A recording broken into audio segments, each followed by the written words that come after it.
یوں گھر سے نکل کر وہ دکانداروں سے آنکھ بچا کر نکل جاتے تھے، مگر آج وہ گردن اٹھائے ہوئے ان کے سامنے سے جا رہے تھے۔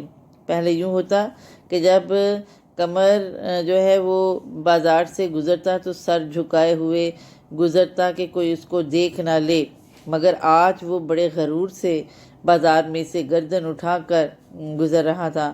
آج وہ ان کے تقاضوں کا دندان شکن جواب دینے کو تیار تھا۔ تقاضے کون سے تھے؟ کہ اس نے جو ادھار لیے ہوئے تھے ان کا منہ توڑ جواب دینے، دندان شکن منہ توڑ جواب دینے کو تیار تھا۔ مگر شام کا وقت تھا، ہر ایک دکان پر خریداروں کا ہجوم تھا۔ اس کو تھا کہ لوگ اس کو دیکھیں گے، اس سے ادھار مانگیں گے اور وہ ان کے ادھار کا جواب دے گا، لیکن رش بہت تھا، رات کا وقت تھا، شام کا وقت تھا، کوئی ان کی طرف نہیں دیکھتا، کسی نے بھی ان کی طرف توجہ نہ دی۔ جس رقم کو وہ بہت زیادہ سمجھتے تھے وہ دکانداروں کی نظر میں معمولی تھی، یعنی جو رقم انہوں نے ادھار لے رکھی تھی وہ اس کو بہت زیادہ سمجھتے تھے، لیکن دکانداروں کی نظر میں اس کی کوئی بھی حیثیت نہیں تھی، کم از کم ایسی نہ تھی جس کی خاطر وہ کسی کی عزت اتار کر رکھ دیں۔ یعنی اتنی بڑی رقم نہیں لی تھی کہ دکاندار جو ہیں وہ ان کو بھرے بازار میں بے عزت کر دیں۔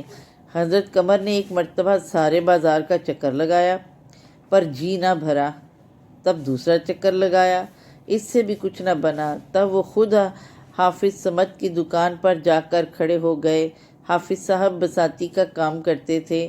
قمر کو دیکھ کر بولے، واہ حضرت، ابھی تک چھاتے کے دام نہیں ملے، ایسے 150 گاہک مل جائیں تو دیوالا نکل جائے، اب تو بہت دن ہو گئے ہیں۔ کیا کیا حضرت قمر نے کہ پورے بازار کا ایک چکر لگایا کہ شاید کوئی اس سے بلائے، اس سے بات کرے، اس کو دیکھے۔ پھر دوسرا چکر لگایا، کچھ نہ بنا۔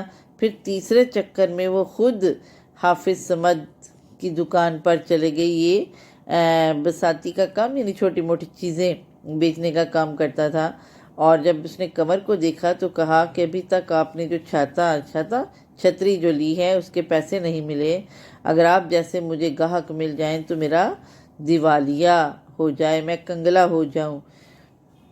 حضرت قمر کی باتیں کھل گئیں، یعنی وہ خوش ہو گیا کہ کسی نے میری طرف توجہ دی ہے، دل کی مراد پوری ہوئی، خواہش پوری ہوئی دل کی۔ بولے، میں بھولا نہیں ہوں حافظ صاحب، ان دنوں کام کی اس قدر زیادتی رہی کہ گھر سے نکلنا دشوار تھا۔ یعنی اس نے کہا کہ حافظ صاحب میں آپ کے پیسے بھولا نہیں، اصل میں کام بہت زیادہ تھا، اس وجہ سے گھر سے نہیں نکل پایا، روپیہ تو ہاتھ نہیں آتا، پر آپ کی دعا سے قدر شناسوں کی کمی نہیں۔ قدر شناس یعنی عزت کرنے والوں کی کمی نہیں ہے۔ بے شک میرے پاس روپیہ کم ہے لیکن عزت بہت ہے، 2-4 آدمی گھیرے ہی رہتے ہیں، زندگی وبال ہے، یعنی 2-4 لوگ ہر وقت میرے آس پاس رہتے ہیں اور زندگی مشکل ہے۔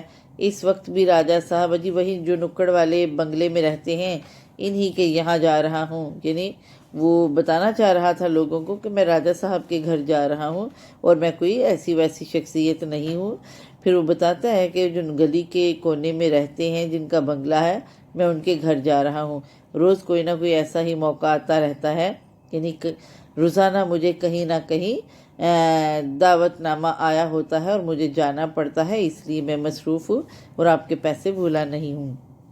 حافظ صاحب مرعوب ہو گئے یعنی وہ تو اس کے فریفتہ ہو گئے۔ اچھا، آپ راجہ صاحب کے ہاں تشریف لے جا رہے ہیں، ٹھیک ہے، آپ جیسے باکمالوں کی قدر رئیس ہی کر سکتے ہیں اور کون کرے گا۔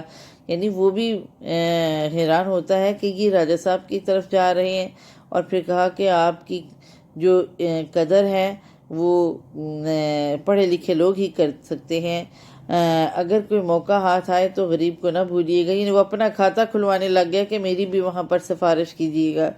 تو راجہ صاحب کی اگر ادھر نگاہ ہو جائے میری طرف نظر کرم ہو جائے تو پھر کیا پوچھنا، ایک پورا بساط خانہ تو انہی کے لیے درکار ہے، اور 2.5-3 لاکھ سالانہ کی آمدنی ہے، یعنی ان سے کہیے گا کہ وہ ادھر سے چیزیں لیں، اور اگر وہ ایسا کریں تو پھر میری آمدن میں اضافہ ہو جائے گا۔ قمر صاحب کو 2.5-3 لاکھ کی آمدنی حقیر سی معلوم ہوئی، یعنی بہت چھوٹی اس وقت اس کو قیمت لگی۔ زبانی جمع حرج ہے تو 20 لاکھ کہنے میں کیا حرج ہے؟ کہتا کہ پیسہ تو ایک بھی نہیں، اگر زبانی لاکھوں کی بات کرنی ہے تو پھر 2-3 لاکھ کیا